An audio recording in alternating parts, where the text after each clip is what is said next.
আমাদের কথা কে শুনতো? কেউ শুনতো? একটাই পোস্ট, বাকি তো সব ল্যাম্প পোস্ট। হুমায়ুন কবিরের একটা মিল।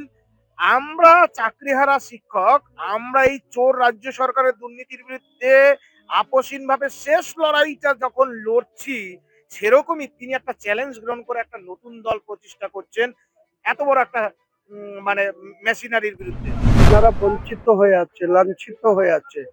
ওনাদের চাকরি চলে গেছে, ওনাদের রুটি রোজগার বন্ধ হয়ে গেছে।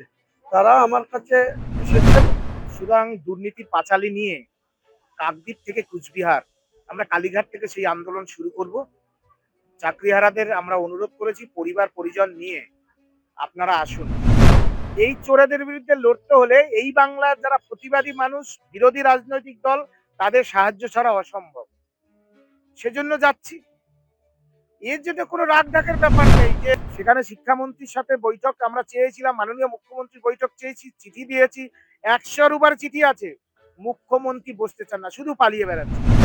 শিক্ষক সুমন বিশ্বাসের সাথে আজকে আপনাদের বৈঠক, কি আশ্বাস দেবেন? ওনারা আশ্বাসের কি আছে? ওনারা বঞ্চিত হয়ে আছে, লাঞ্ছিত হয়ে আছে। ওনাদের চাকরি চলে গেছে, ওনাদের রুটি রোজগার বন্ধ হয়ে গেছে। তারা আমার কাছে এসেছেন, কালকেই যোগাযোগ করেছেন, আমি আসতে বলেছি। কি আলোচনা হয় পরে আপনাদের জানাবো। এই চাকরি যাওয়ার দায় কার? রাজ্য সরকারের। রাজ্য সরকার ভুলভাল সিদ্ধান্ত নিয়েছে, অযোগ্যদের প্যানেল করেছে। আবার সুপ্রিম কোর্টে যখন তালিকা চেয়েছিল তখন দেয়নি। তার জন্য তো এই পরিণতি হয়েছে। কিন্তু এই যে বিভিন্ন জায়গায় প্রশ্ন উঠছে যে যখন এই যে আপনি এখন দলের বাইরে, কিন্তু যখন চাকরি চুরি হয়েছিল তখন তো আপনারাও সেই দলেই ছিলেন। আরে আমাদের কথা কে শুনতো? কেউ শুনতো? একটাই পোস্ট, বাকি তো সব ল্যাম্প পোস্ট। আপনি ওই কথা বলবেন? হ্যাঁ, নিশ্চয়ই বলবো। দাদা, আজকে একেবারে হুমায়ুন কবিরের সাথে আপনাদের বৈঠক ছিল, এর আগেও একাধিক বৈঠক আমরা দেখেছি আপনাদের। আজকের বৈঠক কতটা সদর্থক ছিল আপনাদের জন্য? আহ, খুবই সদর্থক। মাননীয় বিধায়ক এবং জেইউপি দলের প্রতিষ্ঠাতা, তিনি অত্যন্ত আন্তরিক ছিলেন। আমরা তার প্রতি কৃতজ্ঞতা জানাই। রাস্তার আন্দোলন, 15 সাল 15 সওয়াল, লেকার হার ঘর ঘর জানা। এই যে রাজ্য সরকার চোর, এসএসসি 2016 প্যানেলের যোগ্য শিক্ষকদের জীবন শেষ করে দিয়েছে, শিক্ষাকর্মীদের মুখের খাবার কেড়ে নিয়েছে, 3394। সুতরাং দুর্নীতির পাঁচালী নিয়ে কাকদ্বীপ থেকে কুচবিহার আমরা কালীঘাট থেকে সেই আন্দোলন শুরু করব। চাকরিহারাদের আমরা অনুরোধ করেছি পরিবার পরিজন নিয়ে আপনারা আসুন। কারণ মহামান্য সুপ্রিম কোর্ট কেবল হাইকোর্ট যোগ্যদের চাকরি চলে যাওয়ার প্রধান কারণ যে আনটেন্টেড লিস্টটা জমা না দেওয়া। আনটেন্টেড লিস্ট জমা দিলে এখনো মহামান্য কলকাতা হাইকোর্টে মামলা চলছে, প্রত্যেক যোগ্যজনের চাকরি ফেরানো সম্ভব, সেটা করছে না। আমরা করতে পারিনি কারণ হচ্ছে রাজ্য সরকার অত্যন্ত শক্তিশালী চোর একটা সরকার এবং এর মধ্যে একটা বিরাট সিন্ডিকেট জড়িয়ে ছিল। সেই সিন্ডিকেট ভেদ আমরা করতে পারিনি। আমরা বিভিন্ন রাজনৈতিক দলের কাছে গেছি, আমাদের কোনো দলের প্রতি অন্ধ আনুগত্য বা অন্ধ বিরোধিতা নেই। আমরা গিয়েছি যে সময়ের দাবি, এই চোর রাজ্য সরকারের বিরুদ্ধে আপনারা রুখে দাঁড়ান, লড়ুন, দুর্নীতির বিরুদ্ধে লড়ুন। আমরা শেষ হয়েছি, আমাদের যে নতুন প্রজন্ম যারা শিক্ষক হবেন তারা শেষ হচ্ছে এবং আগামী প্রজন্মটাও শেষ হবে পশ্চিমবাংলার শিক্ষা ব্যবস্থার রসাতলে। সুতরাং কাউকে না কাউকে এগিয়ে আসতে হবে। আমাদের সাথে মাননীয় হুমায়ুন কবিরের একটা মিল। আমরা চাকরিহারা শিক্ষক, আমরা এই চোর রাজ্য সরকারের দুর্নীতির বিরুদ্ধে আপসীনভাবে শেষ লড়াইটা যখন লড়ছি, সেরকমই তিনি একটা চ্যালেঞ্জ গ্রহণ করে একটা নতুন দল প্রতিষ্ঠা করছেন এত বড় একটা মানে মেশিনারির বিরুদ্ধে। যখন আপনাদের চাকরি চুরি হয়েছিল তখন তো এই হুমায়ুন কবির তৃণমূলেই ছিল। তৃণমূলে ছিল, দেখুন পার্টি রাজনৈতিক দলে থাকে, বিভিন্ন দিকে এদিক ওদিক হয়, ওগুলো নিয়ে আমার কথা নয়। সবার অধিকার আছে, হুমায়ুন কবির অধিকার আছে নতুন দল করার, নতুন সৃষ্টিকে আমি সবসময় স্বাগত করি। আমারও অধিকার আছে, আমার যদি কালকে মনে হয় সংগ্রামী ডেমোক্রেটিক পার্টির তৈরি করে আমি তৈরি কেতলি হবে? কেতলি চিহ্নে আমি প্রতিদ্বন্দ্বিতা তৈরি করলাম, হবে? আমি বলছি যদি আমার মনে হয়। কেউ বলছে যে আমাকে ইতিমধ্যে একজনে প্রশ্ন করছিল যে সুমন বিশ্বাস কি রাজনীতিতে, সুমন বিশ্বাস কি অমুক দলে সমুক দলে। সুমন বিশ্বাস কি রাজনীতি করার অধিকার নেই? সুমন বিশ্বাসের যে কোনো দলে যাওয়ার অধিকার আছে।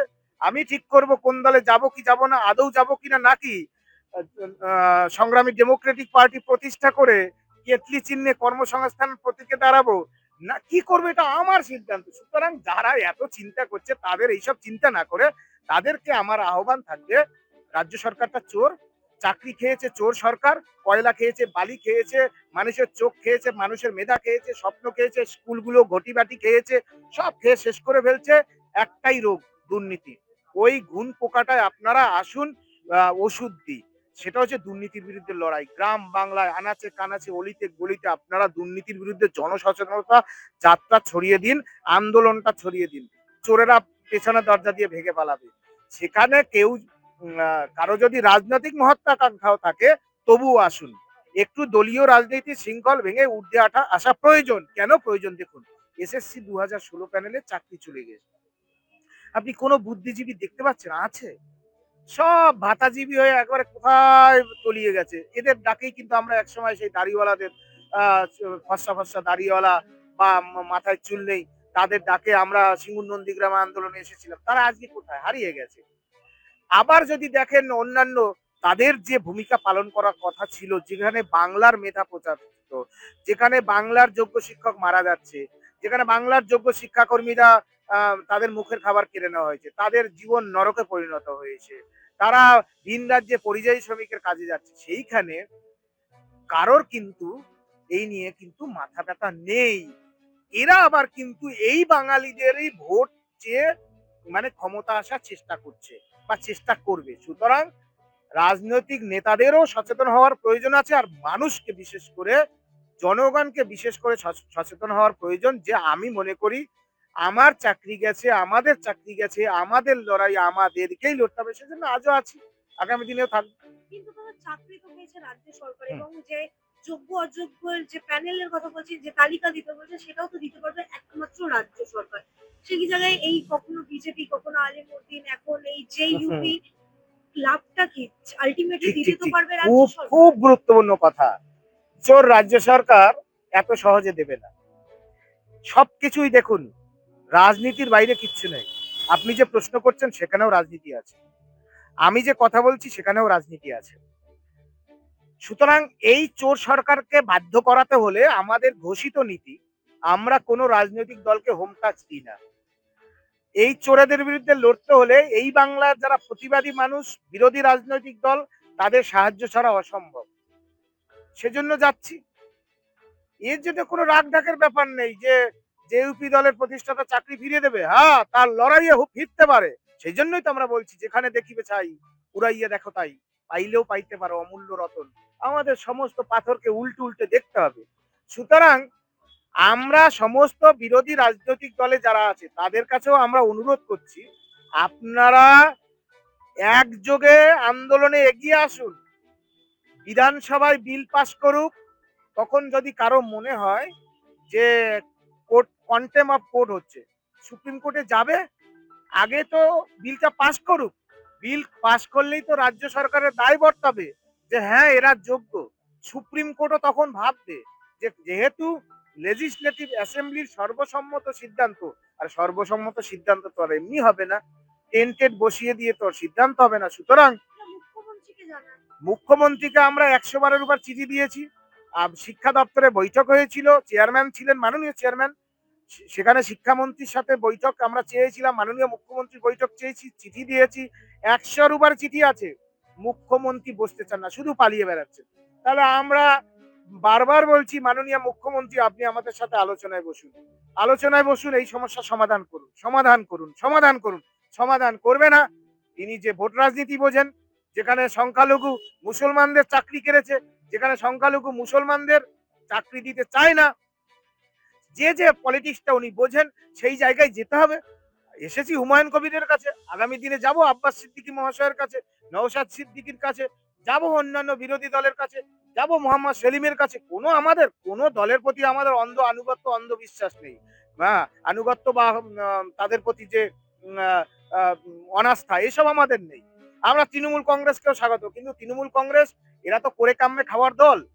এরা কি করছে, এরা এর বিরুদ্ধে মুখ খুলবে না। সুতরাং আমাদের যেতে হবে। তার জন্য আপনি আমাদের যা কিছু বলতে পারেন, কিছু করার নেই। আমাদের লড়তে হবে যোগ্যদের চাকরি ফেরানোর জন্য। যা যা করণীয় তাই করতে হবে। দাদা একেবারেই শেষ প্রশ্ন, এর পরবর্তীতে আপনারা যেমনটা বললেন যে দুর্নীতির পাঁচালী, হুম। এখন আমরা উন্নয়নের পাঁচালী দেখলাম কিছুদিন আগে, এবার এখন দুর্নীতির পাঁচালী, এইটা কবে হবে বা হুমায়ুন কবির আপনাদের সাথে রাস্তায় হ্যাঁ, থাকবেন হ্যাঁ, তিনি কি আসবেন? উনি রাস্তায় থাকবেন। উনি আমাদের সহযোগিতা করবেন। আমরা আন্তরিকভাবে ওনার কোথা থেকে প্রতি কোথায় হবে? আমরা কাকদ্বীপ থেকে কুচবিহার, কালীঘাট থেকে এই যাত্রা শুরু হবে। যেখানে এই দুর্নীতির যিনি মধ্যমণি, ওরা আবার মহারানী বলে, তার কনস্টিটিউয়েন্সি থেকেই শুরু হবে। কারণ ভোট রাজনীতি ছাড়া কিচ্ছু নেই। মুখ্যমন্ত্রী ভোট ছাড়া কিছু বোঝে না, আমরাও সেটা বুঝে গেছি। সুতরাং কালীঘাট থেকে শুরু হবে। আর যদি উন্নয়ন হতো মমতা বন্দ্যোপাধ্যায়ের 15 বছরের রাজত্বকালে, তাহলে তাকে ঢাকঢোল পিটিয়ে ওই উন্নয়নের পাঁচালী গাইতে হতো না। উন্নয়ন যে হয়নি সেটা আমরা, তার আমলে যে চাকরি হয়নি, তার আমলে যে চাকরি হয়েছিল ছিটে ফোটা, সেটা কেড়ে নেওয়া হয়েছে, সেটা আমরা ঢাকঢোল বাজিয়ে বাংলার মানুষকে জানাবো, জানান দেব যে সময় এসেছে এদেরকে উৎখাত করার, যোগ্যদের চাকরি ফেরানোর জন্য। দুর্নীতি তাদের চাকরি কেড়েছে, আপনার সন্তানরা চাকরি পাচ্ছে না, তার পেছনেও আছে দুর্নীতি। সুতরাং দুর্নীতির বিরুদ্ধে আপনারা রুখে দাঁড়ান, তারপর কে কাকে ভোট দেবেন আপনারা ঠিক করবেন, ওতে আমাদের বিষয় নেই।